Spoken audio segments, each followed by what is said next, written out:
আমার মামি খুবই মিষ্টি স্বভাবের এবং সুন্দরী ছিলেন এবং তাকে আমি অনেক শ্রদ্ধা করতাম। একদিন রাতে বাড়িতে মামা ছিল না, আর আমি মামির ঘরে গেলাম কিছু গুরুত্বপূর্ণ বিষয়ে কথা বলতে। আমরা একসঙ্গে বসে গল্প করতে শুরু করলাম। তারপর মামি আমার খুব কাছে এসে বসলেন এবং কানে কানে কিছু বললেন।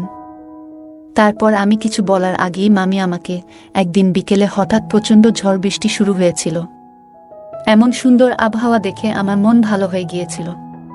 সেদিন বাড়িতে মামা ছিলেন না, শুধু আমি আর মামি ছিলাম। আমি ছাদের এক পাশে বসে কফি খাচ্ছিলাম, আর বৃষ্টির মধুর শব্দ শুনে মনটা বেশ আনন্দিত হয়ে উঠল। ঠিক তখনই দেখলাম মামি বৃষ্টিতে দাঁড়িয়ে বৃষ্টির ফোঁটাগুলো উপভোগ করছেন। মামিকে বৃষ্টিতে মগ্ন দেখে মনে হচ্ছিল যেন প্রকৃতির সঙ্গে তার এক গভীর সম্পর্ক আছে। আমি ধীরে ধীরে নেমে এসে মামির পাশে দাঁড়ালাম। দেখলাম তিনি হাসি মুখে বৃষ্টির ফোঁটায় আনন্দে ভিজছেন। মামি আমাকে দেখে হেসে বললেন, কুনাল, আজকের এই আবহাওয়াটা সত্যিই দারুণ। বৃষ্টিতে ভিজতে আমার খুব ভালো লাগে। আমি মুচকি হেসে বললাম, হ্যাঁ মামি, প্রকৃতির এই রূপ সত্যিই মনোমুগ্ধকর। বৃষ্টি পড়ছিল, আর সেই বৃষ্টির ফোঁটাগুলো যেন চারপাশের পরিবেশকে সতেজ ও সজীব করে তুলেছিল। আমি বৃষ্টির মাঝে দাঁড়িয়ে তাকিয়েছিলাম তার দিকে। বললাম, বৃষ্টির মধ্যে তোমাকে দারুণ লাগছে। আমার কথা শুনে তিনি মৃদু হাসলেন এবং কিছুটা লজ্জা পেলেন। আমি আলতোভাবে তার হাত ধরলাম। আমাদের দুজনের হৃদস্পন্দন যেন ধীরে ধীরে বাড়ছিল, আর আশপাশের পরিবেশটা আরও রোমান্টিক হয়ে উঠছিল। আমি তার দিকে একটু এগিয়ে গিয়ে আরও কাছাকাছি দাঁড়ালাম। তাকে সম্মান সহকারে আলতোভাবে কোলে তুলে নিলাম এবং ধীরে ধীরে ঘরের দিকে নিয়ে এলাম। আর বললাম, বেশি বৃষ্টিতে ভিজলে ঠান্ডা লাগবে। বন্ধুরা, আজকের গল্পটা অনেক বেশি স্পেশাল, তাই সবাই রেডি হয়ে যাও। আর দয়া করে গল্পগুলো ভালো লাগলে ভিডিওটি লাইক, শেয়ার এবং চ্যানেলটি সাবস্ক্রাইব করো প্লিজ। আমি তখন সদ্য যৌবনের প্রান্তে পা রেখেছি, আর সেই বয়সে আমি দেখতে বেশ আকর্ষণীয় ও স্মার্ট ছিলাম। আমার ব্যক্তিত্ব দেখে অনেকেই প্রশংসা করত। গ্র্যাজুয়েশন শেষ করে যখন আমি বাড়ি ফিরলাম, মামি আমাকে আন্তরিকভাবে স্বাগত জানালেন। তার এই আন্তরিকতায় আমি মুগ্ধ হলাম এবং আমরা আরও ভালো বন্ধু হয়ে উঠলাম। আমি যখন বাইরে থাকতাম, মামির সঙ্গে মাঝে মাঝেই ফোনে আলাপ হতো। আমরা অনেকক্ষণ করে কথা বলতাম। আমরা একে অপরের খুব ভালো বন্ধু হয়ে উঠেছিলাম। কলেজে পড়ার সময় আমার বন্ধুরা প্রায় সময় মজার মজার হিন্দি রোমান্টিক সিনেমা দেখত। তাদের দেখে আমিও ভাবতাম আমারও যদি এমন কিছু রোমাঞ্চকর মুহূর্ত থাকত। আমার খুব ইচ্ছে ছিল একজন কাছের বন্ধু বা সঙ্গী থাকলে, যার সঙ্গে আমি আমার মনের কথা সহজে ভাগাভাগি করতে পারতাম। তবে আজ পর্যন্ত তেমন কাউকে পাইনি যার সঙ্গে এমন সম্পর্ক গড়ে উঠতে পারে। গ্র্যাজুয়েশন শেষে যখন বাড়ি ফিরলাম, মামির সঙ্গে আমাদের বন্ধুত্ব আরও গভীর হয়ে গেল। আমার মামি দেখতে খুবই সুন্দর ছিলেন এবং তিনি ছিলেন অত্যন্ত সরল ও মিষ্টি স্বভাবের। আর আমি ছিলাম একটু বেশি মজাদার ও দুষ্টু প্রকৃতির। যখন মামা বাড়ির বাইরে থাকতেন, তখন আমি নানা অজুহাতে মামির সঙ্গে মজার গল্প করতাম। মামিও আমার মজাদার কথাগুলো উপভোগ করতেন এবং আমাদের বন্ধুত্ব বেশ গভীর হয়ে উঠেছিল।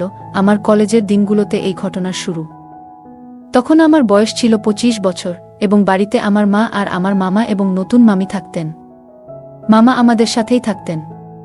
আমার মামার বিয়ে হয়েছিল প্রায় 5 মাস আগে, যা তাদের এক দূর সম্পর্কের চাচার উদ্যোগে হয়েছিল। আমি তখন কলেজে পড়তাম এবং বেশিরভাগ সময় আমার বন্ধুরা মিলে নানা ধরনের মজার গল্প আর হিন্দি সিনেমা নিয়ে আড্ডা দিতাম। যদিও আমি এসব থেকে নিজেকে দূরে রাখার চেষ্টা করতাম, আমার বন্ধুরা খুবই দুষ্ট ছিল। প্রথমে আমি এসব এড়িয়ে চলতাম, কিন্তু ধীরে ধীরে আমিও এসব নিয়ে আগ্রহী হয়ে পড়েছিলাম। কলেজের মেয়েদের সঙ্গে মাঝে মাঝে হাসিঠাট্টা করলেও কখনো সেরকম কিছু ঘটেনি। ভাইয়ের বিয়ের দিন আমি যখন মামিকে প্রথমবার দেখেছিলাম, তখনই মনের গভীরে একটি অদ্ভুত অনুভূতি জাগ্রত হয়েছিল। মনে হচ্ছিল যেন কিছু অসম্পূর্ণ থেকে গেছে। সেদিন মামির মুখের দিকে তাকিয়েছিলাম, মনে মনে ভাবছিলাম জীবনের অনেক কিছু এখনো অজানা রয়ে গেছে। আমার মামার বিয়ের পরে মাঝে মাঝে আমার মনে হতো আমারও যদি এমন সুন্দর একজন মেয়ের সঙ্গে বিয়ে হতো। মামি দেখতে সত্যিই খুব সুন্দর ছিলেন। যে কেউ তাকে দেখে মুগ্ধ হতে বাধ্য। কয়েকদিন বাড়িতে থাকার পর কলেজে ফেরার সময় মামি বললেন, কুনাল, কলেজে গিয়ে কিন্তু আমাকে মনে রাখবেন। আমরা রাতে কথা বলবো। মামার প্রায়ই কাজের জন্য বাইরে থাকতে হতো, তাই মামির সঙ্গে আমার বন্ধুত্ব খুব ভালো হয়ে উঠল। আমরা প্রায়ই রাতে গল্প করতাম। আমি একটু মজার ছিলাম, তাই একদিন মামিকে মজা করে জিজ্ঞেস করলাম, আপনার ইচ্ছা হয় না মামা যদি সবসময় আপনার সাথে থাকতেন। মামি আমার কথার ইঙ্গিত বুঝতে পেরে হেসে বললেন, তুমি যদি বাড়িতে থাকতে তাহলে হয়তো এমন ইচ্ছে থাকতো না। আমি তার ইঙ্গিতগুলো বুঝতে পারছিলাম, আর এইভাবেই আমাদের দিনগুলো কাটছিল। কয়েক মাস পর আমি কলেজের শেষ পরীক্ষাগুলো শেষ করে বাড়ি ফিরে এলাম। বাড়িতে পৌঁছেই দেখলাম মামি আমাকে বেশ খুশিমনে স্বাগত জানালেন। মাও আমাকে দেখে খুব খুশি হলেন। আমি যেই বাড়িতে প্রবেশ করলাম সেই মুহূর্তটা বেশ আনন্দদায়ক ছিল। মামি আমাকে দেখে অনেক খুশি হয়েছিলেন। মা একদিন হাসি মুখে বললেন, বাবা, এখন তোর জন্য একটা ভালো মেয়ে দেখা শুরু করব। তুই আগে ভালো একটা চাকরি পেয়ে যা। মার কথা শুনে আমি মজার ছলে বললাম, মা, যদি মেয়ে দেখতে হয় তবে এমন একজন মেয়ে খুঁজো যিনি একেবারে আমার মামির মতো হবেন। আমি তবেই বিয়ে করব। এই কথা শুনে মামি একটু লজ্জা পেয়ে হাসলেন। মামি কিছু তখন বললেন না। মামি এরপর আমাকে চা নাস্তা বানিয়ে দিলেন, যা খেয়ে আমি আমার ঘরে চলে এলাম। কিছুক্ষণ ঘরে বিশ্রাম নিচ্ছিলাম, তখন হঠাৎ দেখি মামি আমার দরজার সামনে এসে দাঁড়িয়েছেন। তিনি বললেন, ভাগনা, কিছু মনে করবেন না। যদি একটু সময় থাকে তাহলে কি একটু আমাকে সাহায্য করতে পারবেন? মামি এসে বললেন, কুনাল, তোমাকে সঙ্গে নিয়ে বাজারে যেতে হবে। বাড়ির জন্য সবজি আনতে হবে। মায়ের শরীর ভালো নেই, তাই তিনি যেতে পারবেন না। আর তোমার মামা সবসময় কাজ নিয়ে ব্যস্ত থাকে। মামির কথা শুনে আমি হেসে বললাম, মামি, চিন্তা করবেন না। আমি একটু পরে রেডি হয়ে আসছি, ততক্ষণে আপনিও তৈরি হয়ে নিন। আমরা একসঙ্গে বাজারে যাব। কিছুক্ষণ পর যখন আমি নিচে এলাম, দেখলাম মামি তখনই পুরো প্রস্তুত হয়ে বসে আছেন। তাকে দেখে মনে হলো আজ তিনি আরও বেশি সুন্দর লাগছেন। তিনি একটা শাড়ি পরেছিলেন যা তাকে বিশেষ আকর্ষণীয় করে তুলেছিল। আমি তাকে দেখে কিছুক্ষণ থেমে গেলাম। মামি হাসতে হাসতে বললেন, কি হলো কুনাল, যাবে না? আমি তৎক্ষণাৎ বললাম, হ্যাঁ হ্যাঁ, চলুন মামি। আমি বাইকটা বের করলাম এবং মামিকে বাইকে বসালাম। তিনি আমার পেছনে এসে বসলেন। যখন মামি আমার কাঁধে হাত রাখলেন তখন মনে হলো যেন মনের মধ্যে অনেকগুলো আবেগ উথলে উঠছে। আমাদের বাড়ি থেকে বাজার প্রায় 25 মিনিটের দূরত্বে ছিল, কিন্তু আমি খুব ধীরে বাইক চালাচ্ছিলাম। এই মুহূর্তগুলো যেন ধীরে ধীরে উপভোগ করতে চাচ্ছিলাম। বাইক চালানোর সময় আমি মাঝে মধ্যে পেছনের আয়নায় মামিকে দেখতে লাগলাম। মামি হেসে বললেন, কুনাল, গাড়ি এত আস্তে চালাচ্ছ কেন? পেছনের মানুষরাও আমাদের পেরিয়ে যাচ্ছে। আমি মজা করে বললাম, মামি, ধীরে গাড়ি চালালে আমাদের জন্যই ভালো। তারপর মামি বললেন, ঠিক আছে, আর আয়নায় আমাকে না দেখে সামনে দেখো, না হয় বড় কোনো বিপদে ফেলবে। তার কথা শুনে আমার একটু লজ্জা হলো, তাই আর কিছু বললাম না। এভাবেই আমরা বাজারে পৌঁছলাম। বৌদি বাজার থেকে সবজি কেনার পর আমরা আবার বাড়ি ফেরার পথে বের হলাম। ফেরার সময় আমি আবার একই কৌশল প্রয়োগ করলাম। ধীরে ধীরে বাইক চালালাম এবং মাঝে মাঝে ব্রেক মারলাম, কিন্তু আমি নিজেকে সংযত রেখেছিলাম। সম্পর্কের গুরুত্ব বুঝে আমি নিজেকে নিয়ন্ত্রণ করলাম। অবশেষে কিছুক্ষণ পর আমরা বাড়িতে পৌঁছলাম। দরজায় এসে দেখি মা আমাদের দেখে হাসি মুখে দাঁড়িয়ে আছেন। একদিন মা আমার হাত ধরে আমাকে তার ঘরে নিয়ে গেলেন। আমি ভেবেছিলাম হয়তো কোনো কাজের জন্য ডেকেছেন। ঘরে ঢোকার পর মা বললেন, বাবা, আমি তোমার সাথে কিছু কথা বলতে চাই। মায়ের কথা শুনে আমি বললাম, কি কথা মা? বলো না। মা একটু চিন্তিতভাবে বললেন, তোমার মামা প্রায়ই বাড়িতে থাকে না, বিয়ের পর থেকেই এটা হচ্ছে। আমি মার কথা শুনে বললাম, মা, মামা তো কাজের কারণে বাইরে থাকে, তাই সময় হয় না। কিন্তু মা বললেন, না না, ব্যাপারটা ঠিক তা নয়। আমার মনে হচ্ছে তোমার ভাই হয়তো অন্য কোনো মেয়ের সাথে সম্পর্কে জড়িয়ে পড়েছে। মায়ের কথা শুনে আমি হতভম্ব হয়ে গেলাম। মা আমাকে বললেন, ধীরে কথা বলো, না হলে তোমার মামি শুনে ফেলবে। ব্যাপারটা জানলে খুব ঝামেলা হবে। আমি বললাম, মা, তুমি এসব কথা কেন বলছো? মামি নিশ্চয়ই কিছু টের পাবেন যদি মামা সত্যি এমন কিছু করে থাকে। আর এমনটা হলে একদিন না একদিন জানা তো হবেই। তোমাকে কি কেউ কিছু বলেছে, নাকি মামা নিজেই কিছু বলেছে? মা আমাকে বললেন, তোর মামাকে একবার ফোন করেছিলাম, আর তখন শুনলাম ফোনের পেছন থেকে এক মহিলার গলা শোনা যাচ্ছিল। যখন আমি জিজ্ঞাসা করলাম, তোর মামা কোনো রকমে কথা এড়িয়ে গেল। মার কথা শুনে আমি বললাম, মা, হতে পারে তুমি ভুল শুনেছ, হয়তো এমন কিছুই নয়। কিন্তু মা বারবার বোঝানোর চেষ্টা করছিলেন, আর আমি বারবার বলছিলাম, মা, তুমি এমন কিছু ভেবে নাও না। যদি মামি এই কথা জানতে পারে তাহলে তাদের সম্পর্কের মধ্যে সমস্যা তৈরি হবে। যতক্ষণ না পর্যন্ত সত্যিটা জানা যাচ্ছে, তুমি এই কথা নিয়ে কাউকে কিছু বলো না। মা আমার কথা শুনে একমত হলেন, তারপর শান্তভাবে তার ঘরে চলে গেলেন। আমি আমার ঘরে এসে বাথরুমে গিয়ে গোসল করতে লাগলাম। গোসল শেষে বাইরে এসে দেখি মামি আমার ঘরের চেয়ারে বসে আছেন। মামিকে দেখে আমি অবাক হয়ে গেলাম। আমি কাছে যেতেই মামি বললেন, কুনাল, দেখুন না, আপনার মামা আমাকে একদমই সময় দেন না। তিনি প্রায় বাড়িতে থাকে না। আজকেও আমি তাকে বলেছি আপনি বাড়ির কাছে এসেছেন, কিন্তু তাতেও উনি আমাকে দেখতেও আসলেন না। মামির কথা শুনে আমার মনে আবার মায়ের কথাগুলো ফিরে এলো।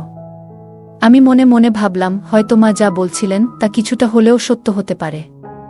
কিন্তু আমি মামিকে কিছু বোঝাতে না দিয়ে বললাম, হয়তো তিনি কাজে ব্যস্ত আছেন, তাতে কিছু মনে করার দরকার নেই। তিনি কাল নিশ্চয়ই আসবেন। এরপর আমি ধীরে ধীরে মামির কাছে গিয়ে তাকে সাহস দিলাম। মামির সাথে আমার খুব ভালো বন্ধুত্বপূর্ণ সম্পর্ক গড়ে উঠেছিল। আমরা একে অপরের সাথে অনেক সময় নিজেদের মনের কথা শেয়ার করতাম। আমি তখনও ভেজা চুল নিয়ে দাঁড়িয়েছিলাম। মামি হঠাৎ এসে আমার মাথা তোয়ালে দিয়ে মাথা মুছতে শুরু করলেন। মামির এই ছোট ছোট যত্নশীল আচরণগুলো দেখে আমার মনে তার প্রতি গভীর ভালোবাসা জন্মাতে শুরু করেছিল। একসময় আমার মনে হলো যদি তাকে কাছে টেনে নিই, কিন্তু সঙ্গে সঙ্গে আমি নিজেকে সেই চিন্তা থেকে বের করে নিলাম। মনে হলো এটি একদমই ভুল। রাতের খাবারের পর আমি আমার ঘরে এসে ঘুমিয়ে পড়লাম। সারাদিনের ক্লান্তিতে কখন যে ঘুমিয়ে পড়েছিলাম টেরই পাইনি। রাত আনুমানিক 2টার দিকে হঠাৎ আমার ঘুম ভেঙে যায়। আমি শুনতে পেলাম বাড়ির কোথাও থেকে কান্নার হালকা আওয়াজ আসছে। আমি ধীরে ধীরে সেই আওয়াজ অনুসরণ করতে লাগলাম। বাইরে এসে বুঝলাম আওয়াজটা মামির ঘর থেকে আসছে। আমি দ্রুত সেখানে গেলাম এবং দরজার বাইরে দাঁড়িয়ে শুনতে পেলাম মামি আমার মামার সঙ্গে কথা বলছেন ফোনে। তিনি কান্নার মধ্যে বলছিলেন, আমাদের বিয়ে হয়েছে পুরো 6 মাস, কিন্তু তুমি আমার জন্য কখনোই সময় দাও না। যদি আমাকে পছন্দ না করতে তাহলে এই বিয়ে করলে কেন? তুমি কি আমাকে ধোঁকা দিতে চাচ্ছ? তুমি যদি আমার সাথে সংসার না করো সেটাও বলে দিলে তো হয়। কেন আমাকে তুমি কষ্ট দিচ্ছ? এসব বলে তিনি অনেক কান্না করতে থাকলেন। মামি খুবই কষ্টে ছিলেন। আমি এইসব কথা শুনে আবার নিজের ঘরে ফিরে এলাম। মনে মনে ভাবতে লাগলাম, মা যা বলছিলেন তা কি তবে সত্যি? আমি ভেবেছিলাম যে হয়তো মামা অনেক কাজে ব্যস্ত আছেন, তাই এ বিষয়ে অতিরিক্ত চিন্তা করার কোনো প্রয়োজন নেই। আমি হয়তো ভুল ভাবছিলাম, তাই মনে মনে সিদ্ধান্ত নিলাম যে কাল থেকে আমি মামির আরও ভালোভাবে যত্ন নেব। সকালে উঠেই আমি সরাসরি রান্নাঘরে চলে গেলাম। গিয়ে দেখলাম মামি সেখানে বাসন পরিষ্কার করছেন। আমি চুপচাপ পাশে দাঁড়িয়েছিলাম। আমাকে দেখে মামি হেসে বললেন, কুনাল, আপনি এখানে কি করছেন? আমি বললাম, মামি, আপনি একদম চিন্তা করবেন না।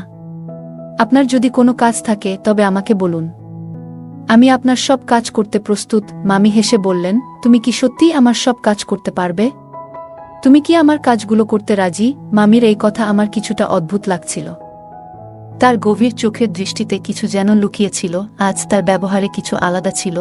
মনে হচ্ছিল তিনি আমাকে বিশেষ কিছু বলতে চাচ্ছেন, যা আমি ঠিকমতো বুঝতে পারছিলাম না। আমি সোজাসুজি বললাম, হ্যাঁ মামি, আমি আপনার সব কাজে সাহায্য করব। তখন মামি হেসে বললেন, ঠিক আছে, সময় এলে আমি তোমাকে বলবো, তখন দেখব তুমি কতটা আমাকে কাজে সাহায্য করতে পারো। এরপর থেকে আমি মামির আশেপাশেই থাকতাম, যেন তার কোনো প্রয়োজন হলে সাথে সাথেই সাহায্য করতে পারি। আমি সবসময় চেষ্টা করতাম যেন মামিকে খুশি রাখতে পারি। একদিন মামিকে একটি সিনেমা দেখানোর জন্য বাইরে নিয়ে গিয়েছিলাম। সিনেমাটা কিছুটা ভৌতিক ছিল, তাই মামি ভয়ে আমাকে শক্ত করে ধরে রেখেছিলেন। মামির এই আচরণে আমার মনে কিছু অনুভূতি জাগ্রত হচ্ছিল, কিন্তু আমি সেগুলো নিয়ন্ত্রণে রাখার চেষ্টা করছিলাম। আমি দেখছিলাম যে মামি আমার কাছে আসতে চাইছেন, কিন্তু আমি ঠিকভাবে বুঝতে পারছিলাম না তার এই ব্যবহারের কারণ। আমি চেষ্টা করছিলাম যাতে আমরা দুজনেই ভালো থাকি। সিনেমা শেষ হওয়ার পর আমরা যখন বাড়ি ফিরছিলাম তখন রাত ছিল এবং শীতের হাওয়া বইছিল। মামি হালকা ঠান্ডায় একটু কাঁপছিলেন। এমতাবস্থায় আমি মামির জন্য নিজের চাদর এগিয়ে দিলাম এবং মামি ধীরে ধীরে আমার পাশে একটু ঘেঁষে এলেন। এই ছোট ছোট মুহূর্তগুলোতে আমাদের মধ্যে এক অদ্ভুত ধরনের বোঝাপড়া তৈরি হচ্ছিল। আমি সবসময় তার পাশে থাকতে চাইতাম এবং তাকে সুরক্ষিত অনুভব করানোর চেষ্টা করতাম। রাতের শীতলতা এবং সেই মৃদু আলোর মধ্যে আমাদের মধ্যেকার সম্পর্ক আরও দৃঢ় হতে থাকল, আর আমার সম্মান তার প্রতি আরও বেড়ে গেল। আমি অনুভব করছিলাম যে মামি আমাকে পেছন থেকে শক্ত করে ধরে রেখেছেন। তার এই আচরণে আমার মনে এক ধরনের অস্বস্তি হচ্ছিল এবং আমি বুঝতে পারছিলাম না ঠিক কিভাবে এর প্রতিক্রিয়া জানাব। বাইকটি ধীরে ধীরে চালিয়ে আমরা অবশেষে বাড়ি পৌঁছালাম। বাড়িতে গিয়ে দেখি মামা উপস্থিত আছেন। মামি মামাকে দেখে খুব খুশি হয়েছিলেন, কিন্তু হঠাৎ তার পিছনে একজন অপরিচিত মেয়েকে দেখলাম। তাকে দেখে আমরা দুজনেই অবাক হয়ে গেলাম। মা পাশেই বসেছিলেন, চোখে জল নিয়ে কাঁদছিলেন। আমি তার কাছে গিয়ে জিজ্ঞেস করলাম, মা কি হয়েছে? মা তখন বললেন, তোর মামা আবার বিয়ে করেছে, আর বলছে যে এই মেয়ের সাথেই জীবনের বাকি দিনগুলো কাটাতে চায়। এই কথা শুনে মামি সম্পূর্ণ ভেঙে পড়লেন এবং চিৎকার করে উঠলেন।